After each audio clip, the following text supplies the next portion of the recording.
আসসালামু আলাইকুম এভরিওয়ান। 16 বছর পর গল্পের 3 নাম্বার পর্ব। তো চলো বেশি কথা না বলে গল্প শুরু করা যাক। নামটা আমার চেনা চেনা মনে হচ্ছে, কোথায় যেন শুনেছি আমি, কিন্তু মনে করতে পারছি না। হ্যাঁ, মনে পড়েছে, এইটা আমার বোনের হবু বর mister Rohan Chowdhury, Chowdhury group of ইন্ডাস্ট্রির ভাবি উত্তরস্বরী। ও কি করে এইসবের পেছনে আছে? তাহলে তো যে করেই হোক বিয়েটা আটকাতে হবে আমার। দেত্তেরি, কি সব আবোল তাবোল ভাবছি আমি। এখানে তো আরসি এর পূর্ণরূপ আছে, তার মানে তো এই নয় যে সেই কালপেট, আর সে তো চৌধুরী গ্রুপের আপকামিং এমডি। তাহলে প্রিমিয়াম ইন্ডাস্ট্রি এবং তার আড়ালে আরসি চক্র পরিচালনা সব কি সম্ভব? হতেও পারে, আবার নাও হতে পারে। তবে সন্দেহের তালিকা থেকে বাদ দেওয়া যাবে না। আয়াস এবং রাতুলের উপর দায়িত্ব দিয়ে দিলাম। এখানে যাদের যাদের সন্দেহ হচ্ছে প্রত্যেকের পুরো ডিটেলস আমার চাই। সবার উপর নজর রাখার কড়া নির্দেশ জারি করে দিলাম। নীরবকে দেওয়া হলো সবার বায়োডাটা চেক করার দায়িত্ব, আর অগ্নি আমার সাথে থাকবে। যে কোনো সময় ডাকলে যেন পাই। সবাই সবার কাজ বুঝে নিয়ে কাজে লেগে পড়লো। ওদেরকে কাজ বুঝিয়ে দিতে দিতে খেয়াল করলাম অনেক বেলা হয়ে গেছে, তাই উঠে অফিসের জন্য তৈরি হয়ে বেরিয়ে পড়লাম। যেহেতু ম্যানেজার দায়িত্বে নেই, তাই ওদের 4 জনকে ছুটি দিয়ে দিলাম। ওরা ওদের কাজ করবে। আমি অফিসে নিজের ডেস্কে বসে কাজ করছি, তখনই কেউ নক করলো। আমি বললাম কামিং। ওয়ার্ড বয় কফি নিয়ে এসেছে। কফিটা দিয়ে চলে যাচ্ছিল, কিন্তু আমার ওর মুখ দেখে সন্দেহ হলো। ও কিছু একটা বলতে চায়, তবে ভয় পাচ্ছে, তাই বলছে না। আমি বললাম দাঁড়াও। ওয়ার্ড বয় বলল আগে স্যার, আপনার কিছু লাগবে? আমি বললাম না, আমার কিছু লাগবে না, তবে তুমি কি বলতে চাও তা আমায় বলো। সে বলল কই স্যার, আমি তো কিছু বলতে চাই না। আমি বললাম দেখো, তোমার চোখ মুখ স্পষ্ট বলছে তুমি কিছু বলতে চাও। ভয় পাওয়ার কিছু নেই, তুমি নির্ভয়ে বলো। আমি কাউকে তোমার ব্যাপারে কিছু বলবো না, প্রমিস। মনে হয় আমার কথাগুলো শুনে সে কিছুটা স্বস্তি পেয়েছে। সে বলল স্যার, সত্যি আপনি কাউরে কইবেন না তো?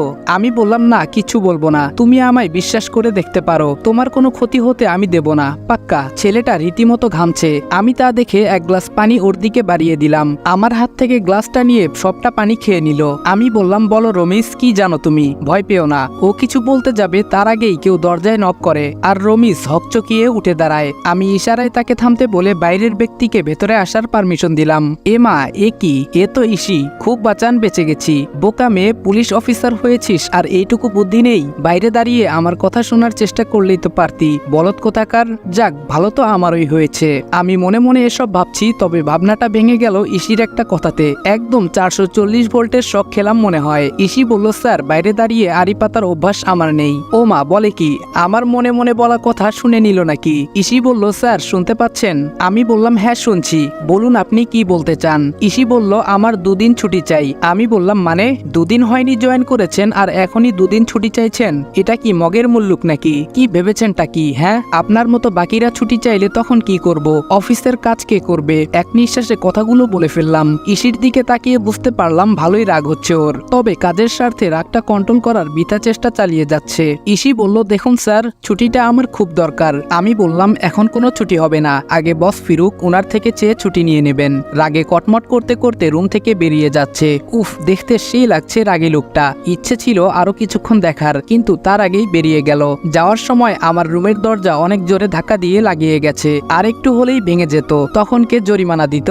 নিজেই বিড়বিড় করে বললাম এসব। এতক্ষণে রমিজ চলে গেছে, এখন ওকে ডেকে কথাটা শোনা দরকার, তাই ডেকে পাঠালাম। তবে রমিজ আসার আগেই আমার ফোনে একটা কল চলে আসে, এজন্য আমাকে বেরিয়ে পড়তে হয়। আমি বললাম হ্যাঁ অগ্নি বলো। অগ্নি বলল স্যার দেখুন এগুলো কি। আমি একটু এগিয়ে গিয়ে বক্স ভর্তি মালগুলো দেখে নিলাম। ও মাই গড, এতগুলো ড্রাগস! দেখে মনে হচ্ছে ড্রাগসগুলো কিছুক্ষণের মধ্যেই এখানে এনে রাখা হয়েছে। ঠিক তাই, কিছুক্ষণ আগের ঘটনা। ম্যানেজারের কেবিনে ল্যান্ডলাইনে ফোন এসেছিল, যেটা আমি ধরেছিলাম। আমি বললাম হ্যালো। অপর পাশ থেকে বলল আজকে 2 প্যাক স্পেশাল মাল গেছে, রিসিভ হয়ে গেলে কনফার্ম করে দিও। আমি বললাম ওকে। কথা শুনে বুঝতে পারলাম বেচারা জানে না ম্যানেজার ছুটিতে আছে। যাক, এতে আমার ভালোই হলো। ফোনটা কেটে দিয়ে ভাবতে লাগলাম মাল কোথায় পৌঁছানোর কথা বলল। একটু ভাবতেই মনে পড়ে গেল আমরা আগেই দেখেছি সেই জায়গাটা, আর তাই অগ্নিকে ফোন করে ইনফর্ম করে দেই সবটা, এবং সে আমার কথা মতো ওইখানে চলে যায়। এদিকে আমি নীরবকে ফোন দিয়ে ওকে অন্য একটা কাজ দিলাম। আমি বললাম হ্যালো। নীরব বলল হ্যালো স্যার। আমি বললাম হ্যাঁ নীরব, শোনো, আমাদের ম্যানেজারের ল্যান্ডলাইনে এখন যে ফোনটা এসেছে এটা ট্র্যাক করে দেখো কি পাওয়া যায়। নীরব বলল ওকে স্যার। নীরবের ফোনটা কাটার পর রমিস রুমে কফি নিয়ে প্রবেশ করে। এর মাঝখানে বাকিটা তো আপনাদের জানাই আছে। এখন আমরা সেই বন্ধ স্কুলের ভেতর আছি। আমার আর অগ্নির কথার মাঝখানে ফোন এলো। নীরব অপর সাইড থেকে একটা কথা বলল। আমি বললাম ওহ আচ্ছা ঠিক আছে, তুমি তোমার কাজ করো, বলেই ফোনটা কেটে দিলাম। অগ্নি বলল কি বললো স্যার? আমি বললাম নম্বরটা প্রাইভেট আর ট্র্যাক করা যাচ্ছে না। অগ্নি বলল খুব চালাক। আমি বললাম এত বড় কারবারি যারা হরহামেশা লোকচক্ষুর আড়ালে করছে তাদের কাছে এটা তো অতি সামান্য। অগ্নি বলল তা ঠিকই স্যার। কথা বলতে বলতে আমি দেখলাম একটা লোক আমাদের দিকে তাক করে গুলি ছুড়তে লাগলো, তবে অগ্নি উল্টো পজিশনে ছিল তাই দেখেনি। ব্যাপারটা টের পেয়ে আমি ঝড়ের বেগে অগ্নিকে সরিয়ে দিয়ে নিজেরা সেফ হয়ে নিলাম। অগ্নি চাইছিল শুট করার জন্য, কিন্তু না, আমি বাধা দেই, কারণ এখানে গন্ডগোল করতে গেলে যে কেউ আমাদের চিনে ফেলতে পারে। এতক্ষণে চিনতে পারার কথা না, কারণ জায়গাটা বেশ ছিপছিপে অন্ধকার আর আমাদের মুখে মাস্ক ছিল। খুব সাবধানে ওইখান থেকে বেরিয়ে এলাম। আমি বললাম অগ্নি তুমি বাসায় চলে যাও, রেস্ট দরকার তোমার। সে যেতে চায়নি, আমি জোর করেই পাঠালাম, এই বলে যে কোনো সময় প্রয়োজন পড়লে ডেকে নিব। ব্যাপারটা আমারই কেমন যেন ঘোলাটে লাগছে। লোকগুলো কোথায় থেকে এলো আর আমাদের আক্রমণ করে বসলো কেন? এসব ভাবনা বাদ দিয়ে সিনিয়রকে ফোন দিলাম এবং ওনার থেকে পূর্ববর্তী অফিসারদের ব্যর্থতা এবং খুনের কিছুটা ডিটেলস জানার জন্য।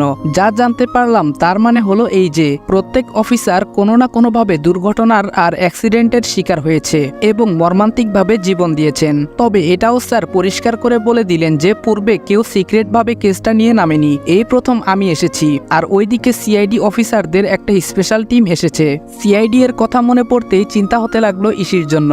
আমি তো জানিও না ওদের প্ল্যান কি, আর ও কি বুঝতে পেরেছে এসব কিছুর মাস্টার মাইন্ড ঠিক কি ধরনের লোক। যদি ভুলভাল প্ল্যান করে তাহলে তো ইসিও না। কি ভাবছি এসব আমি? ইসি একজন সিনিয়র অফিসার আর সিক্রেট ভাবে নেমেছে, ও নিশ্চয়ই কাঁচা কাজ করবে না। হঠাৎ করেই ফোনটা বেজে উঠলো। উফ, এটা তো বড্ড জ্বালায়। চেয়ে দেখি একটা অচেনা নাম্বার। আমি বললাম হ্যালো। অপর পাশ থেকে একটা ঠিকানা বলল।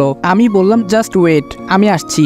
ফোনটা কেটে দিয়ে বাইকটা নিয়ে বেরিয়ে গেলাম ফোনে বলা লোকেশনে। গুলশান একটি জায়গা, নির্মাণ কাজ চলছে কয়েকটা বাড়ি। বুঝতে পারছি না এরকম একটা জায়গায় কেন আসতে বলল। একটু এগিয়ে যেতেই দুটো লোক এসে আমার মাথায় বন্দুক ঠেকিয়ে একটা বাড়িতে নিয়ে গেল।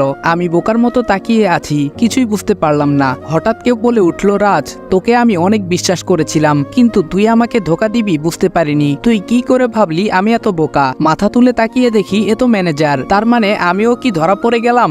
ম্যানেজার বলল, তুই কে বল, আসল পরিচয় বল তাড়াতাড়ি। আমি বললাম, স্যার আপনি কি বলছেন এসব? ম্যানেজার বলল, চুপ, একদম চুপ, নাটক বন্ধ কর। কে তুই? আমি বললাম, স্যার আমি তো রাজ, আপনি ভুলে গেলেন কি করে? ম্যানেজার বলল, নাটক করিস আমার সাথে? আমি বললাম, বিশ্বাস করুন স্যার, আমি কিচ্ছু করিনি। আপনি কি নাটকের কথা বলছেন আমি কিছু বুঝতে পারছি না। ম্যানেজার বলল, আমার ল্যান্ডলাইনে একটা অর্ডারের ফোন এসেছে, তুই আমায় বললি না কেন?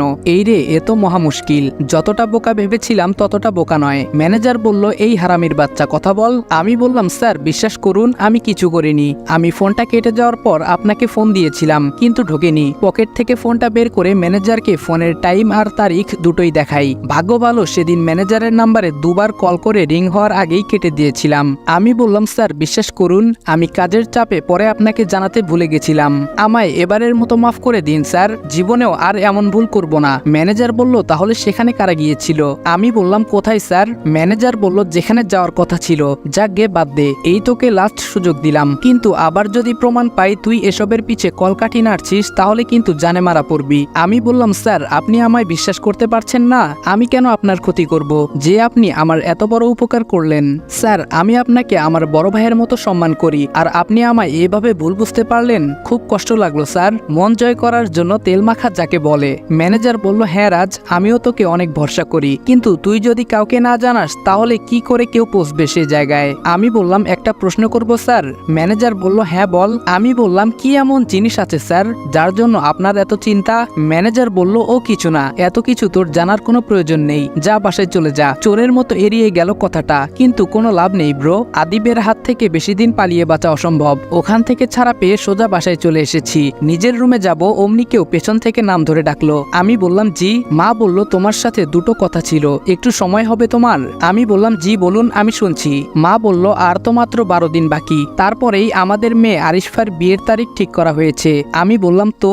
মা বলল, কালকে রোহান আর আরুর এঙ্গেজমেন্ট, সেই উপলক্ষে বাড়িতে একটা পার্টি অ্যারেঞ্জ করা হয়েছে, তাই তোমায় থাকতে বলছিলাম আর কি। আমি বললাম, ও। মা বলল, থাকবে তো? আমি বললাম, কথা দিতে পারছি না, তবে চেষ্টা করব। আমি বললাম, কথা দিতে পারছি না, তবে চেষ্টা করব। বাবা বলল, তুমি তো আমাদের ছেলের মতো, আর আরু মা তো তোমার বোনের মতো, কেন এমন করো তুমি? আমাদের নিজের পরিবার ভাবতে পারো। মা বলল, হ্যাঁ তোমার আঙ্কেল ঠিক বলেছে, তুমি একা একটা ছেলে আমাদের বাসায় থাকো, অথচ বাইরে খাওয়া দাওয়া করো, ঘুরে বেড়াও, এটা আমাদের ভালো লাগে না বাবা। আমি বললাম, ঠিক আছে আমি চেষ্টা করব থাকার। কথাটা বলে ওনাদের কিছু না বলার সুযোগ দিয়ে চলে এলাম নিজের রুমে। বাহ বাহ, নিজেদের ছেলেকে এত অবহেলা করলো, ছেলেটা বাড়ি থেকে বেরিয়ে গেল, একবার খোঁজ পর্যন্ত নিল না। আর এখন একটা অচেনা ছেলের জন্য কত দরদ উনাদের। কথাগুলো মনে মনে ভাবছি, তখন হঠাৎ মনে হলো ইসির কথা। তার মানে পার্টির জন্য ও ছুটি চেয়েছিল। ফোনটা হাতে নিয়ে অগ্নিকে একটা কল দিলাম। কল ধরতেই আমি বললাম হ্যালো। অগ্নি বলল হ্যালো স্যার। আমি বললাম তোমায় একটা কাজ করতে হবে। অগ্নি বলল বলুন স্যার। আমি বললাম তোমাদের অফিস কলিগ ইশিতা জামানের সাথে কন্ট্যাক্ট করে জানিয়ে দাও ওর ছুটি মঞ্জুর করা হয়েছে। অগ্নি বলল ওকে স্যার বলেই ফোনটা কেটে দিলাম। পার্টির দিন সকালে আমি ব্যালকনিতে দাঁড়িয়ে আছি, কারণ আজ কোনো কাজ করব না, বাড়িতেই থাকবো। বোনের এঙ্গেজমেন্ট বলে কথা। সকাল সকাল ঘুম ভেঙে গেছে। রুমের বাইরে বেরিয়ে দেখলাম বাইরে পার্টির অ্যারেঞ্জমেন্ট চলছে। তাই একটু ছাদের দিকে গেলাম। গিয়ে দেখি কেউ ছাদের রেলিং ধরে আকাশের পানে চেয়ে আছে। ঠিক বুঝেছেন আপনারা, সে অন্য কেউ না, ইসি। হয়তো কোনো কিছু ভাবছে গভীর মনোযোগ দিয়ে। ভাবনায় এতটাই মগ্ন ছিল যে কেউ তার দিকে এক দৃষ্টিতে তাকিয়ে আছে, সে তা টেরও পাচ্ছে না। দেখতে অসাধারণ মায়াবী, মুখটা একদম নিষ্পাপ শিশুর মতো। কথা বলতে ইচ্ছে করছে আমার খুব, কিন্তু গম্ভীরতা ভেঙে কথা বলা ঠিক হবে না, এতে দুর্বলতা বাড়বে বই কমবে না। তাই নিজের ইচ্ছেটাকে মাটি চাপা দিয়ে নিশ্চুপ কিছুক্ষণ দাঁড়িয়ে রইলাম। পরক্ষণেই খেয়াল করলাম কেউ আমার পেছনে দাঁড়িয়ে। ঘুরে দেখি ইসি। ইসি বলল থ্যাঙ্কস। আমি বললাম হঠাৎ থ্যাঙ্কস কেন বলছেন? ইসি বলল ছুটি দেওয়ার জন্য। আমি কিছু বলতে যাব তার আগেই ছাদ থেকে নেমে গেল। আমি অগত্যা তাকিয়ে রইলাম। একা একা ছাদেও ভালো লাগছে না, এর থেকে ভালো রুমে গিয়ে কিছু কাজ করে রাখি। রুমে ঢোকার আগে দোতলার উপর থেকে নিচে কাজ দেখতে লাগলাম। পার্টির আয়োজন দেখে মনে হচ্ছে না এখানে শুধু আংটি বদলের অনুষ্ঠানের আয়োজন চলছে, সাথে আরো কিছু হয়তো আছে, তাই এমন ভাবে সাজানো হচ্ছে। যাকে এসব ভেবে আমার লাভ কি? নিজের ঘরে ঢুকে ল্যাপটপটা অন করেছি কিছু কাজ করার উদ্দেশ্যে। মনে হলো কেউ দরজা নক করছে। মেজাজটা তখন বিরক্তির চরম পর্যায়ে পৌঁছানোর উপক্রম। এদের বারণ করার পরও আমার রুমে কাজ কি? উঠে গিয়ে দরজা খুলে দিলাম। বাহিরে দেখি ভাবি দাঁড়িয়ে আছে। আমি বললাম কিছু বলবেন? ভাবি বলল খাবে চলো। আমি বললাম মানে? আপনারা হয়তো ভুলে গেছেন আমি প্রথম দিন কি বলেছিলাম। ভাবি বলল ভুলিনি ভাই, তবে আজ তো তুমি আমাদের এক প্রকার মেহমান, তাই মা বলল তোমায়ও ডেকে নেওয়ার জন্য। আমায় আর কিছু বলতে না দিয়ে ভাবি বলল তাড়াতাড়ি এসো, নিচে সবাই বসে আছে। আজব, কেউ আমায় কিছু বলার সুযোগ কেন দেয় না? আমাকে কি মানুষ মনে হয় না? নিজেদের কথা বলে চলে যায়। তবে ভাবির কথাগুলো ঠিকই, আমি তো আজকে এদের মেহমান হয়েই বাসায় আছি, তাই এক প্রকার বিরক্তি নিয়ে নিচে নেমে এলাম নাস্তা করতে। এসে দেখি ভাইয়া ভাবি মা বাবা আর ইসি সবাই আছে, সাথে নিউ মেম্বার। এদের আমি চিনতে পারছি না, হবে হয়তো কোনো রিলেটিভ। আমি আসতেই সবাই খাওয়া শুরু করলো। খাবার মাঝে বাবা আমায় বললেন রাজ। আমি বললাম জি। বাবা বললেন তোমার কাছে একটা অনুরোধ আছে, রাখবে? আমি বললাম কি অনুরোধ? বাবা বললেন আজকে রাতে বাড়িতে পার্টির উদ্দেশ্য একটা নয় দুটো। যেটা আমার মনে হচ্ছিল সেটাই হলো। আমি বললাম তো এটা আমায় বলার কি আছে? বুঝতে পারছি না ওদের বাড়ির পার্টিতে একটা বাইরের ছেলেকে এত গুরুত্ব কেন দিচ্ছে। বাবা বলল তোমার কাছে আবদারটা ছিল।